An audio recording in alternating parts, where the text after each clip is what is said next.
राधा स्वामी दाता दयाल की दया, राधा स्वामी सहाय, राधा स्वामी। यह पुस्तक है अनमोल चरित्र और इसमें बड़े महाराज जी परम संत हजूर ताराचंद जी महाराज का जीवन चरित्र वृतांत है।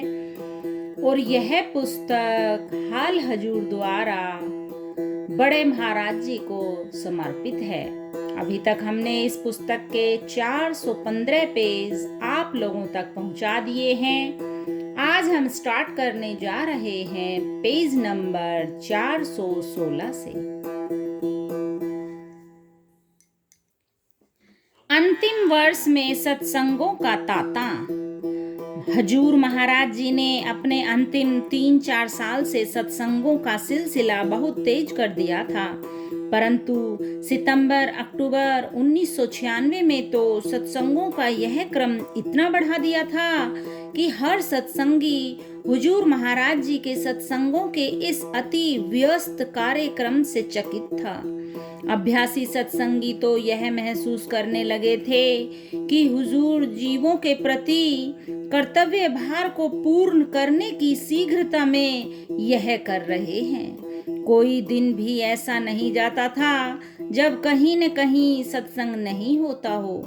जहां से भी सत्संग का बुलावा आ जाता था, हुजूर वहीं पहुंच जाते थे। इस बीच कुछ सत्संगी हुजूर को आराम करने के लिए कह देते थे, तो हुजूर का यही उत्तर होता था, एक दिन इकट्ठा ही आराम करेंगे। राधा स्वामी। परम धाम प्रस्थान के संकेत। इस सदी के अंतिम दशक के प्रारंभ होते ही हुजूर महाराज जी ने अपना चोला छोड़ने की मनसा प्रकट करनी प्रारंभ कर दी। उन्होंने अपने लंबे जीवन में अनेक बार ज्योतिषियों द्वारा उनकी आयु 45 वर्ष बतलाए जाने को उल्लेख किया था। हुजूर की युवावस्था में एक बार हस्तरेखा विशेषज्ञ एक मौलवी ने उनकी हस्तरेखाएं देखकर अत्यधिक दुख में विलाप प्रारंभ कर दिया। उन्हें शांत करने के अनेक प्रयासों के उपरांत रुंधे कंठ से वह मात्र इतना ही कह पाया कि इतनी थोड़ी आयु में इतने भारी कार्य और असंख्य जीवों का, इतनी थोड़ी आयु में इतने भारी कार्य और असंख्य जीवों का कल्याण आप कैसे कर पाएंगे। पुनः पूछने पर उसने आयु का आकलन 45 वर्ष ही बतलाया। तब महाराज जी ने कहा कि क्या योग यानी ब्रह्मचर्य द्वारा आयु नहीं बढ़ाई जा सकती। मौलवी इससे सहमत हो गया। जब हुजूर महाराज जी अपने जीवन के 67 वर्ष पार कर चुके थे, उसके उपरांत ही 30 अगस्त 1992 भिवानी की कैसेट संख्या 89 में उन्होंने फरमाया है कि अब मेरी इच्छा उस आनंद लोक में पहुंचने की है जहां शाश्वत आनंद है। यह जानकर सत्संगियों ने अनुरोध किया कि महाराज जी अभी कुंडवा कच्चा है, दया मेहर करके चोला न छोड़िए। परंतु हुजूर ने कहा, कुंडवा तो कई हिसाब से अब पक्का है। सत्संग तो यूं ही चलता रहेगा, बल्कि सत्संग तो आगे ही आगे फैलता रहेगा। सन 1993 कैसेट संख्या 103 में उपरोक्त के प्रत्युत्तर में दयानिधि ने फरमाया, यदि आप लोग दया कर दोगे तो कुछ दिन और भी डग्गा लगा दूंगा, नहीं तो जल्दी ही चला जाऊंगा। तुम बैठे रह जाओगे और मैं अपना काम कर जाऊंगा। सारी संगत ने उनके मुख अरविंद से निकले प्रत्येक अक्षर की गहराई को समझते हुए ऊंची आवाज में प्रतिदिन राधा स्वामी दयाल से प्रार्थना करने का अपना दृढ़ निश्चय व्यक्त किया कि अभी हुजूर महाराज जी यहीं रहकर हमें लाभान्वित करते रहें। 2 मार्च 1994 की भिवानी कैसेट संख्या 134 में हुजूर ने फरमाया कि अब मैं ना ही किसी से मिलना चाहता हूँ और ना ही बातें करना चाहता हूँ। मैं तो अपने कमरे को बंद करके पड़ा रहना चाहता हूँ। मेरे सतगुरु ने यही कहा था कि ज्यादा से ज्यादा भजन करना। इस बात का संबंध परम संत पंडित फकीर चंद जी महाराज होशियारपुर वालों के उस आदेश से है जिसमें उन्होंने भजन कम, राधा स्वामी मत का सत्संग व प्रचार अधिक करने की बात कही थी। क्योंकि हुजूर महाराज जी की रसाई राधा स्वामी धाम तक हो चुकी और पूर्ण आनंद में प्रतिदिन अधिक स्थिर रहने पर सांसारिक कार्य से पूर्ण उदासी व निर्लिप्तता और धाम पहुंचने की अति तीव्र उत्कट इच्छा बलवती हो रही थी। पुनः दिनांक 6 अप्रैल 1996 भिवानी कैसेट संख्या 196 में हुजूर ने फरमाया कि समय मेरा आया हुआ है, घबराना नहीं। मैं तो गले में पड़ा ढोल मेरे सतगुरु के हुक्म से बजा रहा हूँ। ये सत्संगियों, मैंने तो गुरु और चेले दोनों ही रोए हैं। समय तो मेरा भी आया हुआ है, घबराना नहीं है। मालिक मेरे साथ में जबरदस्ती कर रहा है। कैसेट संख्या 197 राधा स्वामी धाम के स्थायी निवासी हुजूर महाराज जी ने उस देश के लिए चढ़ाई प्रारंभ करने का स्पष्ट संकेत उसी दिन दे दिया था जब किसी भाई द्वारा सत्संगियों के सामने महाराज जी के बीमार होने की बात सरल भाव से कह देने का पता लगते ही उन्होंने क्रोधावेश की लीला करते हुए कहा, मुझे बीमार कहने वाले, यदि मैं ही बीमार हो जाऊंगा तो तुम सत्संगियों का क्या हाल होगा। मुझे रोगी बताने वाले, तुझे तो यही पता नहीं है कि मेरा रोग क्या है। हुजूर महाराज जी ने स्पष्ट संकेत दिया कि उनको कोई बीमारी नहीं थी, अपितु ऊपरी लोक में सुरत निरत पहुंचने पर स्थूल शरीर की स्थिरता और सुषुप्ति हो गई थी और वे प्रतिदिन धुर धाम पहुंचने और वहां स्थिर हो जाने में अभ्यासरत थे। कैसेट नंबर 209 दिनांक 24 या 25 नवंबर 1996 में हुजूर महाराज जी ने अपने स्वधाम लौटने के दृढ़ संकल्प की स्पष्ट पुनरावृत्ति करते हुए जोरदार शब्दों में कहा, संत कभी मरते नहीं हैं, वे तो गिरगिट की तरह रंग बदलते रहते हैं। संगत द्वारा इशारा समझने पर उनके अनुरोध को टालते हुए उन्होंने फरमाया कि अब लगातार कई सत्संग दे दिए हैं, कई दिन लगातार मिल लिए हैं, विनोद आने की कोशिश न करें, कोई बात मानने की भी होती है। उपरोक्त सभी कथन व तथ्य स्पष्ट इशारा करते हैं कि परम संत ने इस स्थूल शरीर की स्वेच्छा मृत्यु का वरण करने का दृढ़ संकल्प कर लिया था और शेष समय किसी सांसारिक प्राणी से मिलने में नष्ट करने की अपेक्षा प्रतिपल राधा स्वामी दयाल के लोक जाने का यह स्पष्ट निर्णय था। राधा स्वामी जीवन की संध्या पूर्व की मनोदशा। मैंने अपना जीवन सूली पर बिताया है। जहाँ जन्म मरण नहीं है वह राधा स्वामी दयाल का देश है। सो संत तो उसी देश का सहारा लेते हैं जिससे संसार में फिर न आना पड़े। इस देश की अवस्था बदलती रहती है। कभी किसी वक्त पर मेरी अवस्था ऐसी थी कि मैं एक पुस्तक को सुनने की बड़ी कोशिश किया करता था। अब मैं अकेला पड़ा रहता हूँ और मेरे मास्टर ने कहा, आप उदास क्यों रहते हो? मैंने कहा, क्या करूँ? मैं बताता हूँ कि यदि मेरी असलियत आप पूछते हो तो अब मेरी सत्संग देने की भी हिम्मत नहीं है। यह सतगुरु की ड्यूटी है। मैं मैं तो उस ड्यूटी को निभाता हूँ। आप लोगों को जैसे मैंने कहा है, मैं आपका सेवक हूँ, सेवक का ही काम करता हूँ।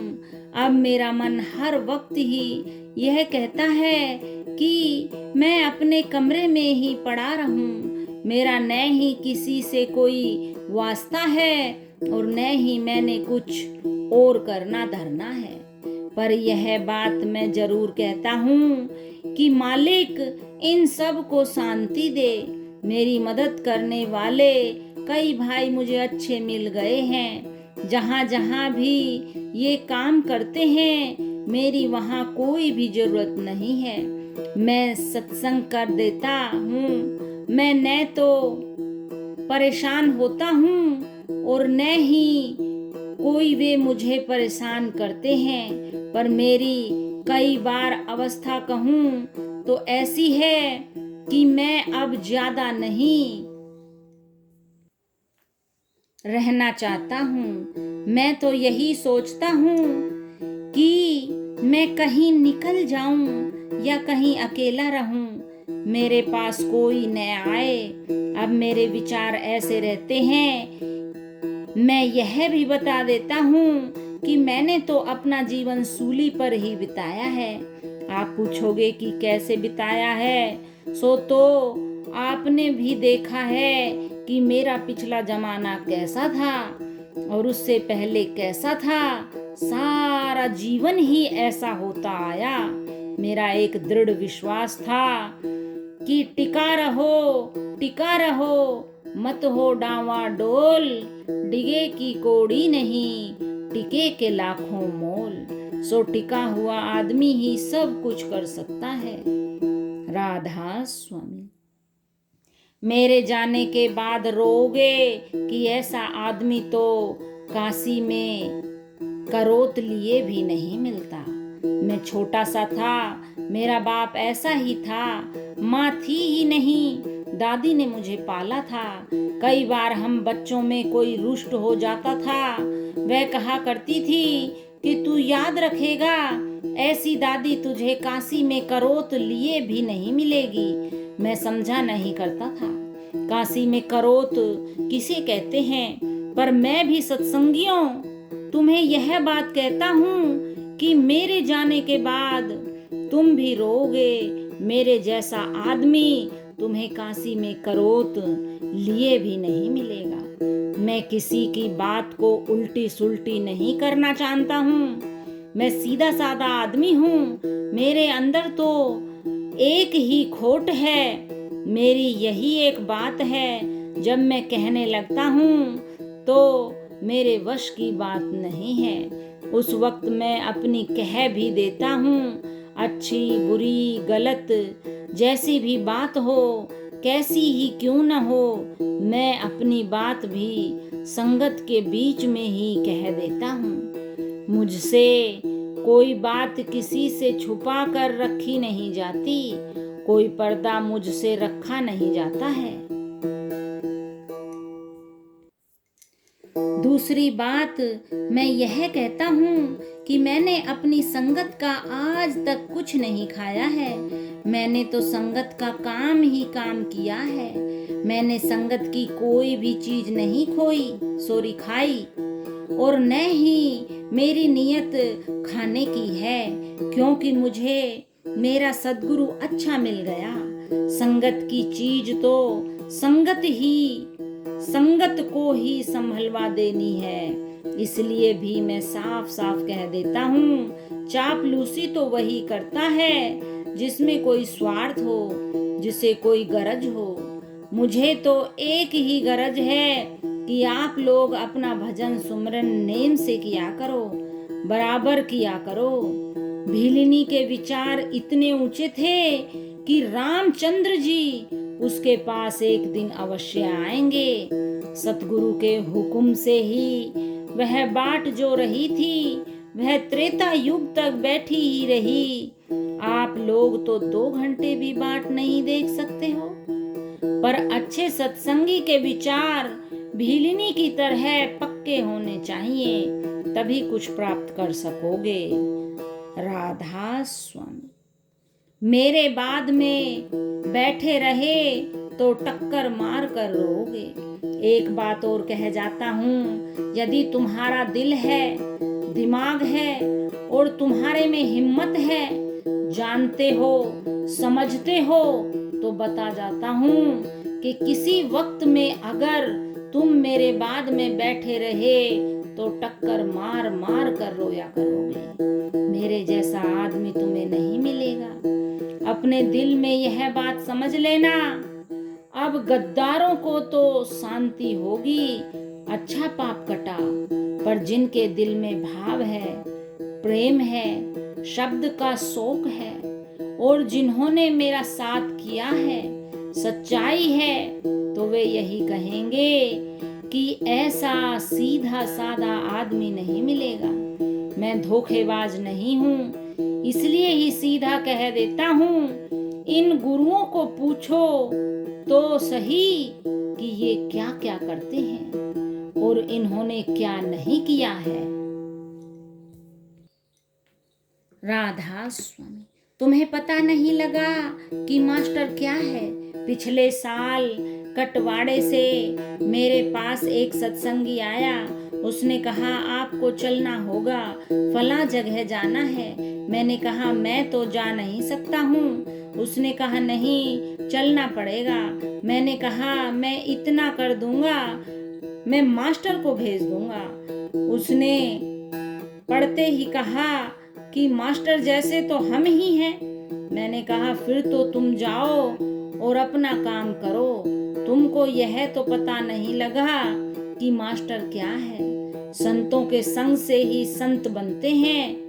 मैं अब एक साधारण इंसान की बात बताता हूँ। यहाँ एक मनीराम का लड़का है, उसको हम सब खब्बड़ कहते हैं। वह महावीर यहाँ आया भी होगा।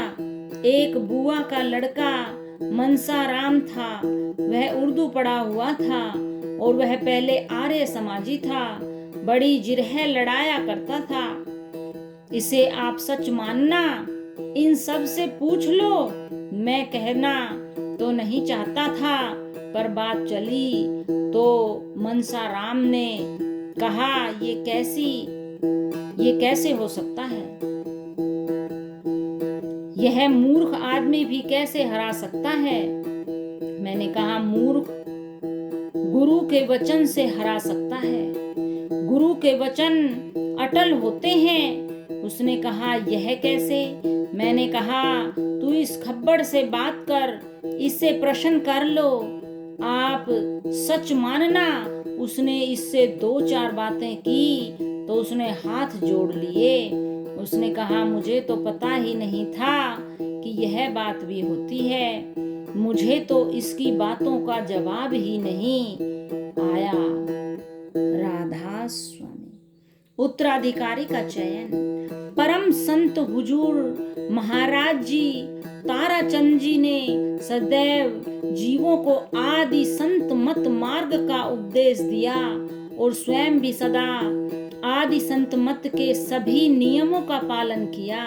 उनकी सदैव इच्छा रही कि स्वामी जी महाराज एवं राय बहादुर हुजूर शालिग्राम महाराज जी द्वारा स्थापित सत्संग के मूल स्वरूप को पूरे वेग से निरंतर प्रचारित एवं प्रसारित रखा जाए।